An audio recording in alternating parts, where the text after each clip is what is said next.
It started with the emergency broadcast test that I was stretched out on the couch in my split level in Broomfield, Colorado, a bowl of stale popcorn on my stomach, half watching some true crime documentary on a streaming service I can't even remember the name of now. Maya was curled up at the other end, her feet tucked under my thigh for warmth.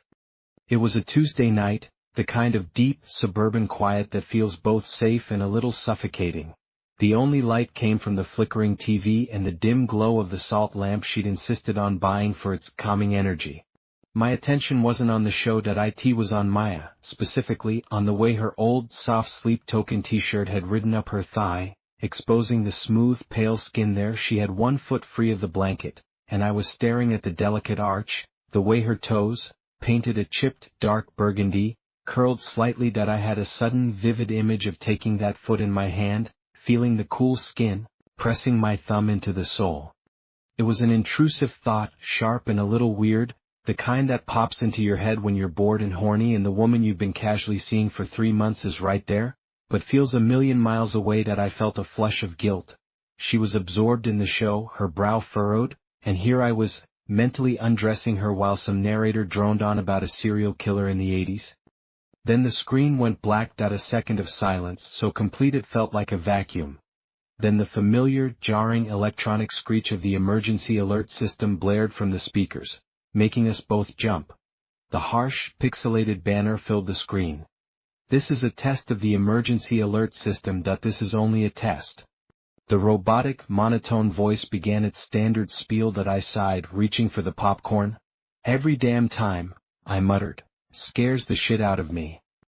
Maya shushed me, her eyes still glued to the screen. She was like that, weirdly captivated by official things, by the idea of systems and order.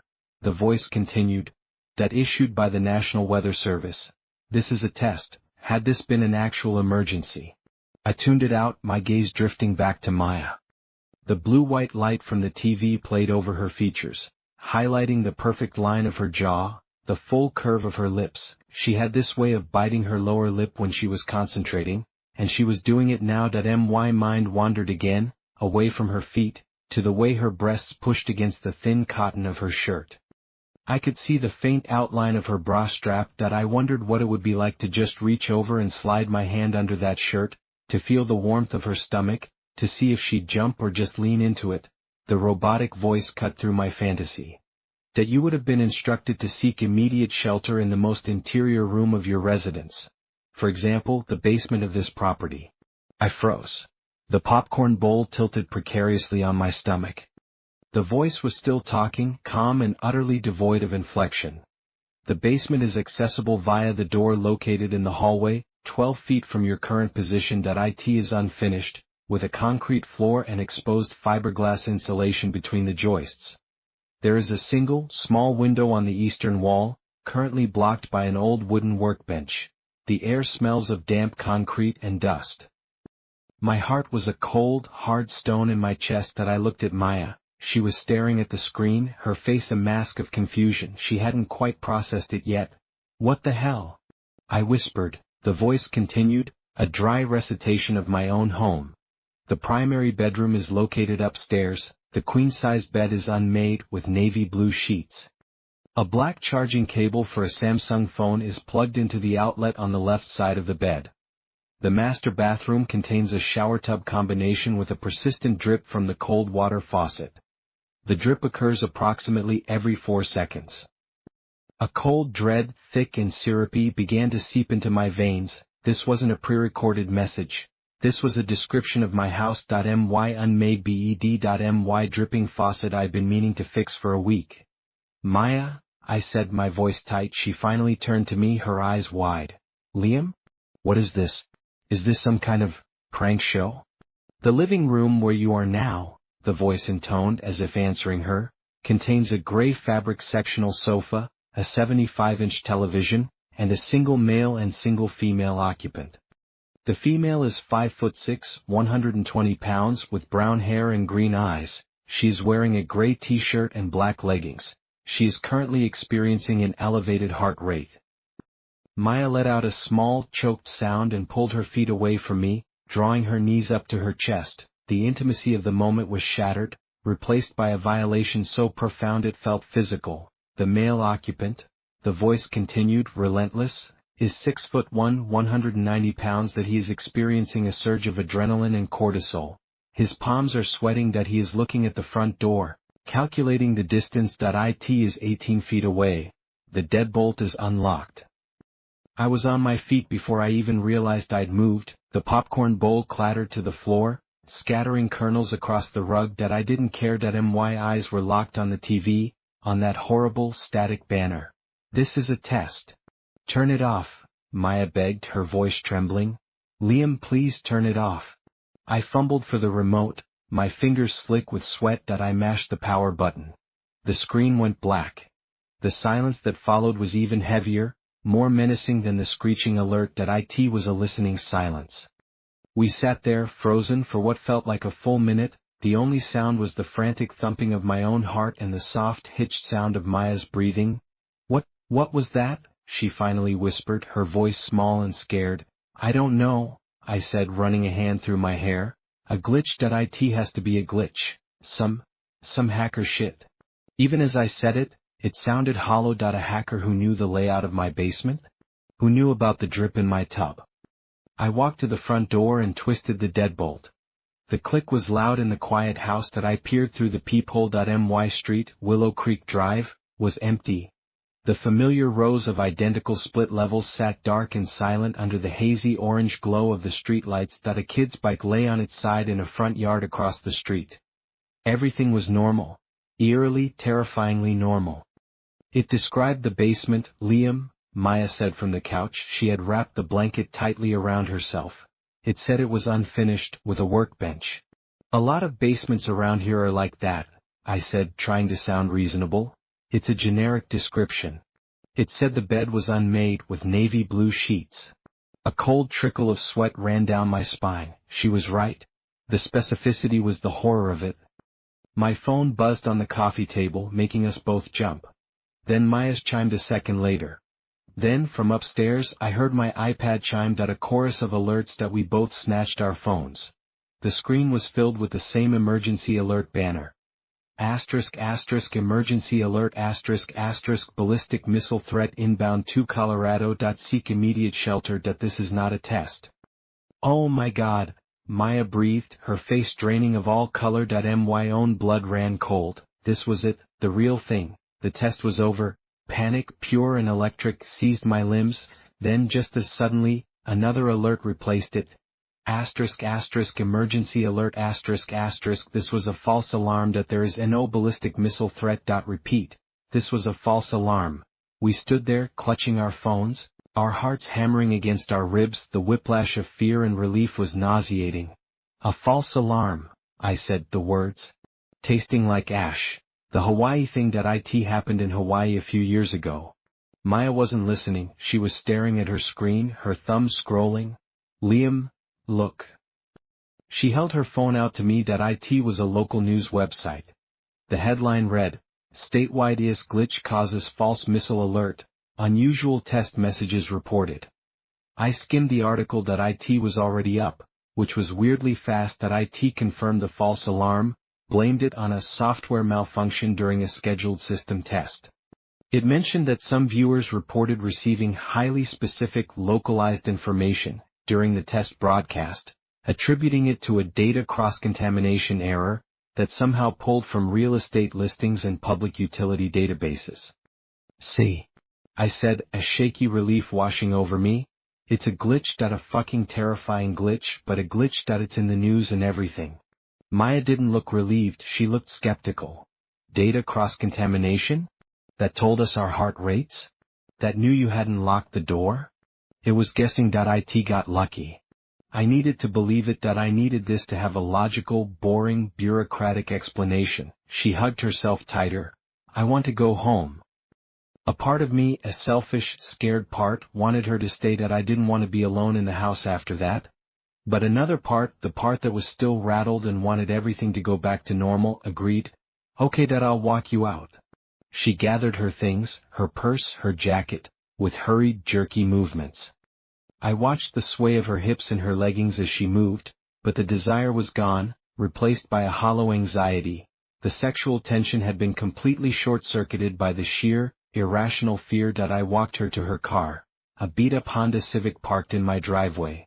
The Colorado night air was crisp and cool, smelling of cut grass and distant pine that it felt clean.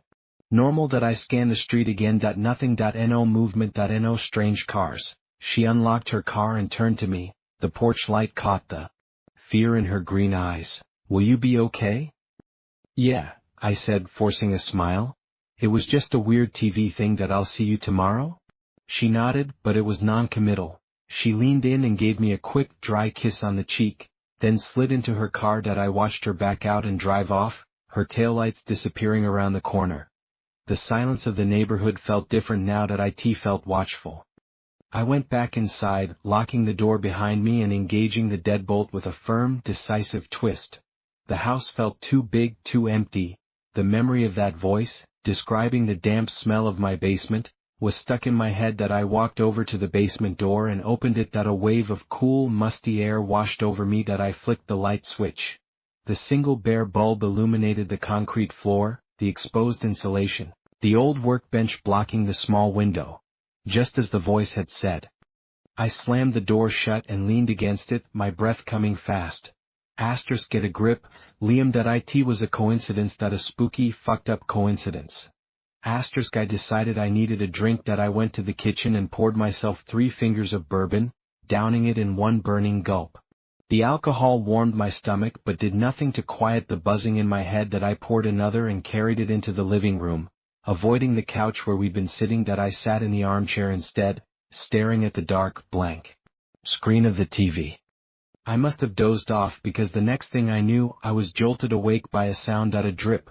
Not the fast, irregular drip from the kitchen sink. This was slower, more metallic, plink. Plink. It was coming from upstairs. My bedroom, the master bathroom. The voice had mentioned the drip, the persistent drip from the cold water faucet. I sat perfectly still, listening. My heart was back to its frantic hammering. I hadn't noticed that drip before. Or had I? Had I just grown so used to it that it became background noise, only noticeable now because that fucking voice had pointed it out? Plink. It was maddening. I set my glass down, the ice long melted, and stood up. I had to check. I had to prove to myself that it was just a drip, that my house was just a house, and that the terror of the last hour was receding. I climbed the stairs slowly, each creak of the wood sounding like a gunshot in the quiet. The hallway at the top was dark. I didn't turn on the light. Moonlight filtered through the window at the end of the hall, casting long, distorted shadows. My bedroom door was ajar. I pushed it open. The room was exactly as described. The unmade bed with its navy blue sheets, the black charging cable snaking from the outlet. Everything was in its place. Normal. The drip was louder here. Plink. A pause. Plink. I walked into the master bathroom. It was dark, but I could make out the shape of the shower tub combo. I reached for the light switch, my hand hovering. What if I turned it on and saw something in the mirror? What if the voice started up again? I shook the thought away, a shudder running through me. This was ridiculous. I was a grown man, spooked by a plumbing issue and a technical error. I flicked the switch. The bathroom was flooded with harsh, white light. It was empty. Just my toiletries on the counter, a damp towel on the rack. I stepped toward the tub. The showerhead was dry. I looked at the faucet. A single perfect bead of water was clinging to the lip of the cold water tap. It grew, shimmering under the light, stretched to its breaking point, and then, plink. It fell into the drained tub, the sound echoing in the porcelain bowl. I let out a breath I didn't realize I'd been holding. See? Just a drip. I tightened the faucet as hard as I could. It was already tight. The drip continued, unfazed. Plink. I gave up. It was just a sound. An ordinary sound. I turned off the light and went back to my bedroom, leaving the bathroom door open. I couldn't stand the idea of being closed in with that sound. I lay down on the bed, still fully dressed, and stared at the ceiling. The events of the night replayed in my mind on a loop. Maya's bare foot, the screech of the alert, the calm robotic voice detailing my private space, the missile scare, the dripping faucet. It was a jumble of mundane and monstrous. I must have fallen asleep again because I was woken by my phone vibrating. The screen glowed in the dark room. It was 3:17 a.m. The caller ID said unknown number. A cold dread, instantly familiar, seized me. I let it go to voicemail. A few seconds later, it vibrated again. A text message. I picked up the phone, my thumb trembling as I swiped it open. The message wasn't from a number. The header simply read, "Emergency alert." The body of the text was short. The stranger is on the porch. He is looking through the front window. Do not approach.